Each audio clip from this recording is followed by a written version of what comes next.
This is National Educational Television, a program distributed by the Educational Television and Radio Center.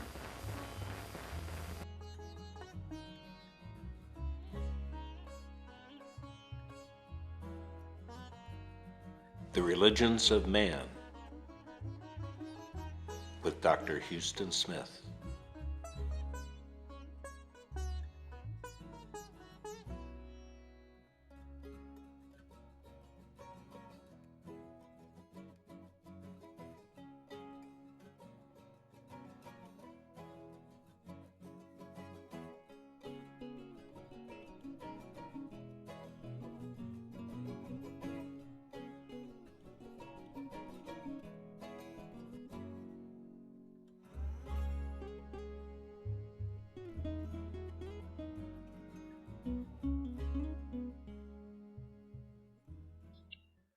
Tonight, in this second discussion on Judaism, we're going to talk about the law. There are many things we could talk about instead. Following up last week's discussion of biblical Judaism, we could tonight go on to watch the dispersion of the Jews throughout the world following the first century of Christianity. We could watch their huge and continuing mass migrations, which make them like the mighty Gulf Stream in the Atlantic Ocean, always a part of the sea of Western culture, and yet always to a distinguishable part. We could watch this Gulf Stream as it shifted the center of Judaism from Palestine first over into Babylonia, then into Spain, then up into Europe, and finally into the United States and the state of Israel. This is one approach we could take this evening. Again, we could talk tonight about the vast wealth of Jewish learning as this overflows and finds expression in Jewish law, Jewish philosophy, Jewish literature, and the whole vast range of Jewish scholarship. Another approach might be to look at the divisions of Judaism, to see how the natural inclinations of man toward conservatism or liberalism, finally, within the last 200 years, divide Judaism into three great branches: Orthodox Judaism, Reform Judaism, and Conservative Judaism. These are all things we could talk about this evening, but we're not going to. Instead, we're going to talk about the law. Now, why? Well, for the reason that if we were forced to find one element which is central to all Judaism, wherever the place, whatever the time, whatever the perspective within Judaism, it would have to be the law. The Jews have been called the people of the book, and by the book is meant, of course, the Torah and the law. Or again, if we're looking for a symbol of Judaism, what would we look for? Well, to Jew and non-Jew alike, the symbol which immediately comes to mind is, of course, the Ten Commandments. This isn't all the Jewish law by any means, of course, and yet it is a kind of focus of it, the cornerstone, we might say, of Jewish law. And so, tonight, this will be our guiding theme: Jewish law and what it means in the life of the Jew. Now, when we turn to the Jewish concept of law, we find that it divides into two parts. These parts aren't separable, really. They are constantly interpenetrating. And yet there are two emphases. Perhaps we might think of them as two sides of a penny, neither side of which can exist alone, and yet distinguishable also. The two sides of the Jewish law are, first, the ethical, and second, the ritualistic. Let's look first at the ethical side of the law. The ethics of Jewish law are tremendous in their range. Within the Torah itself are to be found no less than 613 commandments. Obviously, we can't look at all of these or even a fraction of them. And instead, I would like for us to center down as representative of Jewish law upon that part which is most familiar and also of greatest significance for the Western world, the Ten Commandments. For this, the Jews have bequeathed to all Western civilization, and half the world today take the Ten Commandments as the basis for their morality. Now, when we look at the ethical side of the Ten Commandments, we find them speaking to the ordering of man's social life. The social life of subhuman animals is ordered pretty much by instinct, but man isn't endowed with this equipment. And so whatever order he achieves in society, he has to work out on his own.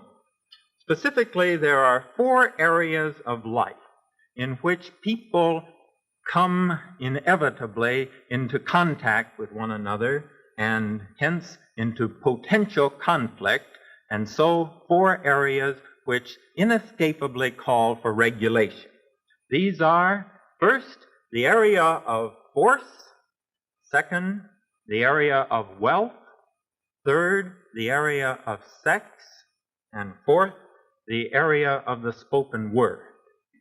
Now, it's interesting to note that these tendencies don't provide problems for the animal world. 2 of the areas don't arise at all to speak of. The area of the spoken word, where animals cannot communicate enough to deceive one another and so to make this a problem, and again, the area of wealth, which to become an acute social problem calls for foresight and greed, which can amass huge fortunes at the expense of other people. So these 2 problems don't even arise on the animal level. The other 2 do, the area of force and the area of sex. But here they seem to be very well under control by instinct. Force, well, violence, there has been aplenty, of course, and is aplenty in nature. But intraspecial violence, one member of a species turning upon another member to rend it, this is relatively rare in the animal kingdom and seems to be very well under control. As for sex, sex in the animal world is controlled by periodicity, and so sex cannot become the obsessive matter within animal life which it can become in human life. So as far as the animal level is concerned, life is protected on these 4 fronts. But when we come to man, then each one of these becomes a problem. Force, jealousies, and hatreds can arise, which can lead to murder and violence and warfare, which can rip a community to pieces. And similarly, sex can get out of hand and arouse those ultimate elemental passions, which again can tear a community asunder. And so too with greed and theft as a part of greed, and the spoken word with its deceit. Now, as soon as man comes on the scene, these qualities, these inclinations need some sort of control. And so it is that anthropologists have failed to find any society which has not found it necessary to regulate these impulses in some way. Consequently, it is here perhaps that man is most like man wherever he arises.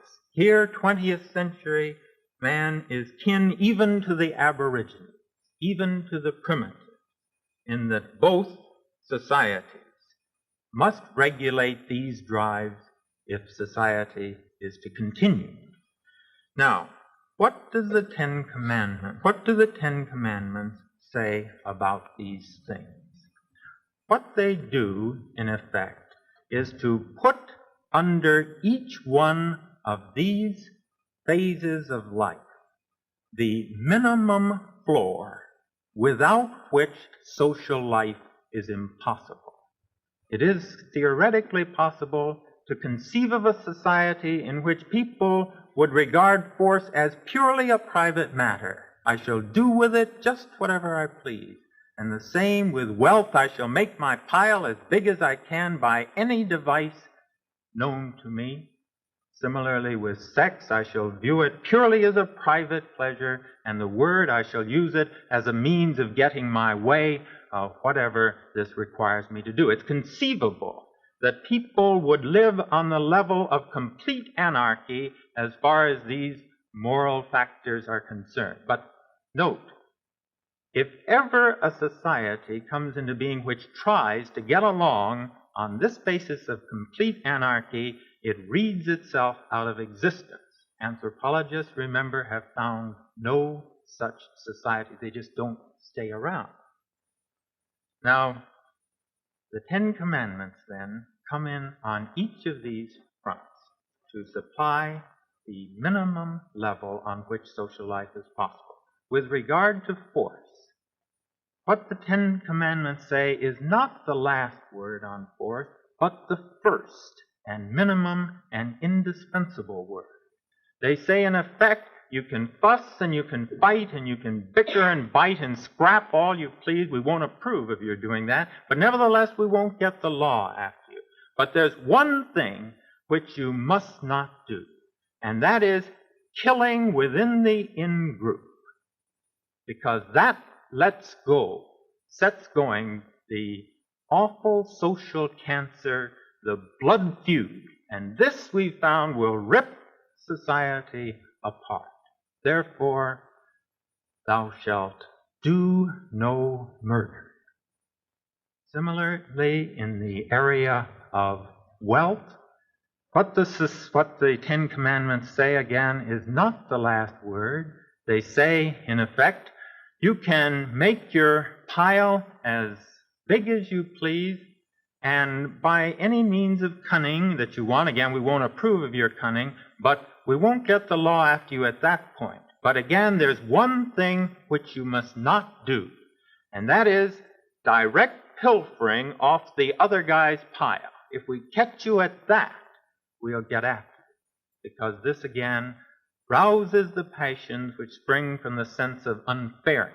Therefore, thou shalt not steal. And with sex, again, the Ten Commandments don't lay down the final word in terms of sexual morality. What they say, again, is the first word. We are not going to have you playing around with another man's wife, because this, again, rouses those passions which will tear the community into shreds. Therefore, thou shalt not commit adultery. And finally, with regard to the word, you can deceive and be clever about it as much as you please. Again, we won't approve, but we won't get after you. But there comes a time when we've got to know what's happened. And that is when a case comes up to the law court. And at that time, you've got to tell the truth. Therefore, thou shalt not bear false witness. The importance of the Ten Commandments, then, in their ethical dimension, lies not in their uniqueness, but in their universality. Not in their finality, but rather in their inescapable priority. They don't speak the last word on any of the points that they raise. Instead, what they do speak is the first word which must be spoken if other words are to follow. They lay down, as we've said, that minimum platform of agreement without which no social life is possible. And that is why today, 3,500 years perhaps after their first formulation, they remain the cornerstone of morality throughout the Western world. Now, thus far we've been talking about the law as ethics. There is, however, another side, a more subtle side to get at, and this is the side of law as ritual. If the law as ethics speaks to the ordering of life, the law as ritual speaks to the hallowing of it. Before we look at the place of ritual in Judaism, I want to say just a word about ritual in general. We haven't said much about ritual thus far in this series, and it's time we did, because ritual is a universal element in all the great religions. From a purely rational or utilitarian point of view, ritual is nonsense. It's a waste any way you look at it. All the money that goes into churches and prayer books and candles, all the time that goes into prayer and worship and sacraments, all the energy that goes into kneelings and prostrations and risings up and sitting downs and singings, all of this to what end? Ritual bakes no bread. Moreover, there is about it a certain quality of arbitrariness which makes it very difficult for us to appreciate the rituals of other people. You remember that wonderful picture of Eleanor Roosevelt rubbing noses with the Eskimos, was it? Well, to the Eskimos, rubbing noses is a ritual, but to us it's simply funny. And yet, with all its arbitrariness, with all its seeming waste, ritual plays a part in life which nothing else can fill. It eases us over tense situations. Some of these situations are very trivial, as, for example, when I'm introduced to somebody. He's a stranger. I don't know how he's going to respond. How should I approach him? What should I do? What should I say?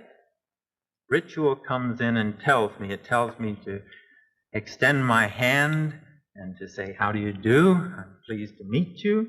And in so doing, you see, it brings form out of chaos. It gives me a moment in which to get my bearings. The awkwardness is over. I've recovered my balance, and I'm ready to carry on now on my own. Now, if ritual can help out the tenseness of such trivial situations, how much more important when it comes to something like the ultimate shock of death. Stunned by a tragic loss, we would flounder completely at such times if we had to figure out for ourselves what we had to do, which is why death, with its wakes and its funerals and its memorial services and its sitting shivas, is the most prescribed and ritualized event in all life. Ritual comes in to direct us, to undergird our actions, and carry us through to the point where again we can walk on our own. But ritual not only directs us when we would flounder, it actually softens the blow of tragedy. For one thing, by impersonalizing it, universalizing it. Ashes to ashes, dust to dust. Note, it doesn't say whose ashes. This is all of us. Again, it counters tragedy with courage. The Lord giveth, and the Lord taketh away. Blessed be the name of the Lord. And it introduces, finally, perspective, so that this death is not seen as an isolated, solitary event, but rather as a part of the age-long march of life into death, and then into life and into death again, stretching both ways towards infinity.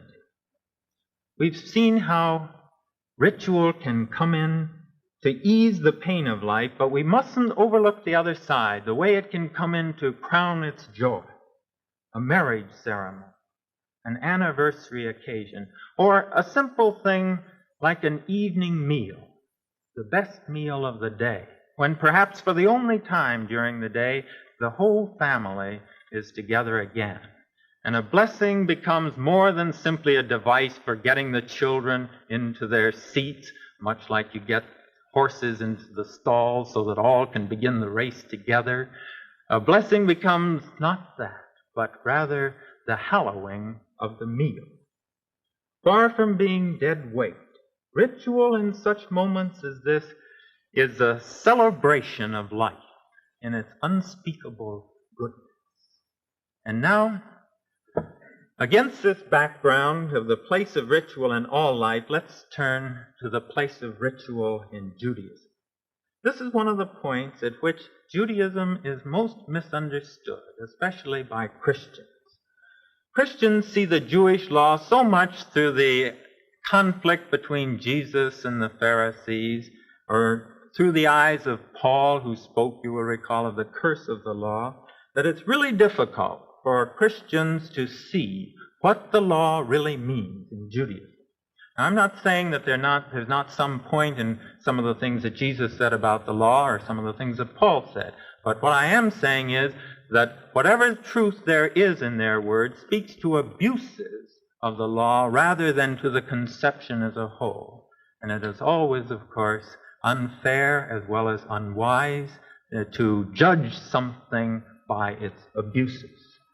When we try to see the law in its full light, in terms of what it is objectively meant in Judaism, we come out with a picture very different from that which Christianity usually ascribes to it. Basically, the Jewish law as ritual aims, as we've said, at the hallowing of all life. We find it put in the book of Leviticus, 19th chapter, in a nutshell. God says to Moses, "You shall say to the congregations of the people of Israel, you shall be holy, for I, your God, am holy." Well, what does it mean to speak of the hallowing of life? To some, of course, it will mean nothing. But if you've ever felt within you the stir of basic wonder, the sense of the ineffable, if you've ever had the experience which Plato describes by saying, first a shudder runs through you, and then the old awe creeps over you. If you've ever had experiences like these, you will know what I mean when I speak of the sense of the holy. To speak of the hallowing of life in Judaism is to believe simply that the entire world can be, even in its simplest elements, if we approach it in the right spirit, a reflection of the holiness of the divine. The name for this right approach to the world is piety. And in Judaism, it is through this quality of piety that the way is being prepared for the coming of the kingdom of God on earth, the time when everything will be redeemed and sanctified. To regard the law, then, as a way to the hallowing of all life carries with it three implications. First, the implication of the affirmation of all life. There is, therefore, in Judaism no contemptus mundi, no contempt of the world, no renunciation, no monasticism. Note, the pious remain right in the world. Instead, the Jew is to enjoy the world, for to do otherwise is to cast aspersions on its Creator.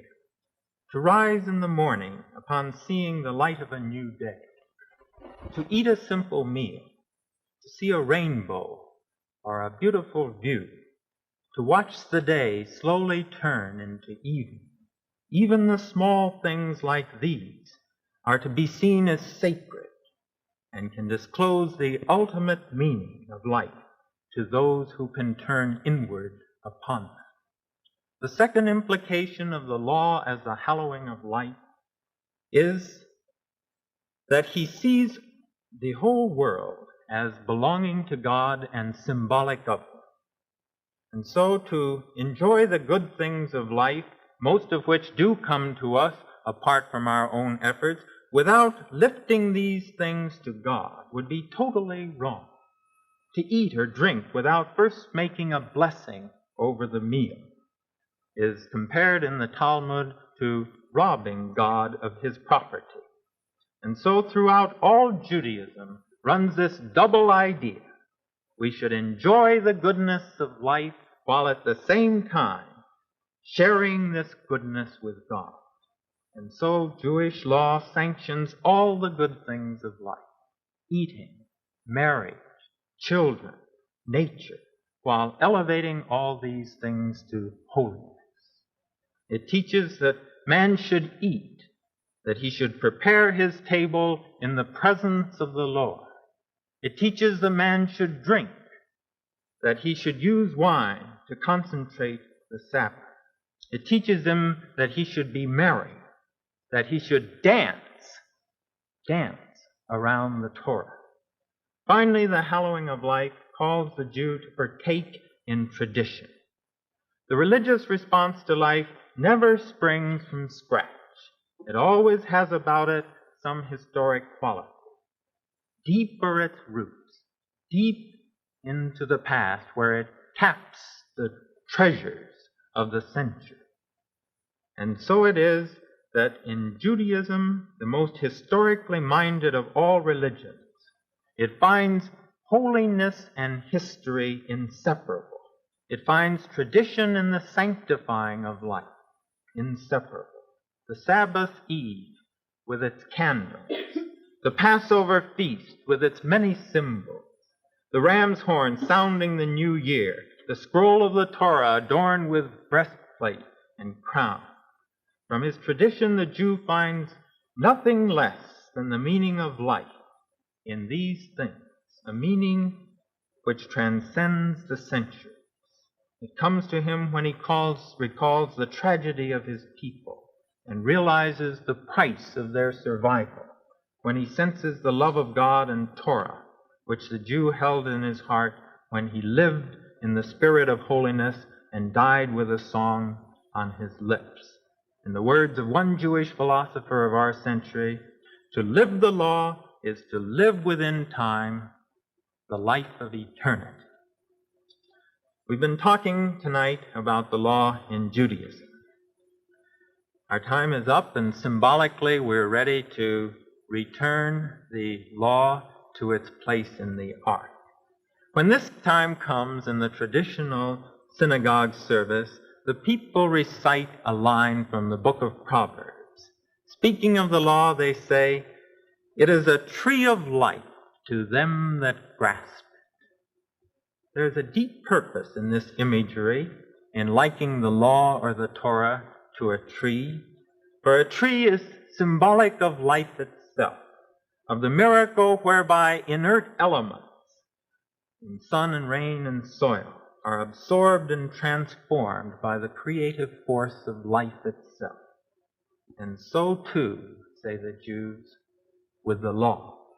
It too is a creative power which can awaken holiness in the lives of those otherwise dead in heart and soul.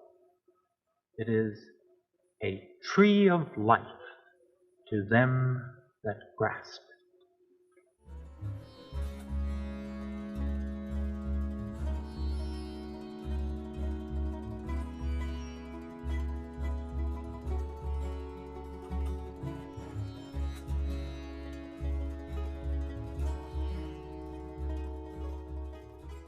Religions of Man is produced by Washington University and KETC Channel 9, the St. Louis Educational Television Station and Production Center.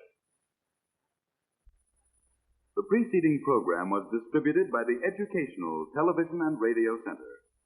This is National Educational Television.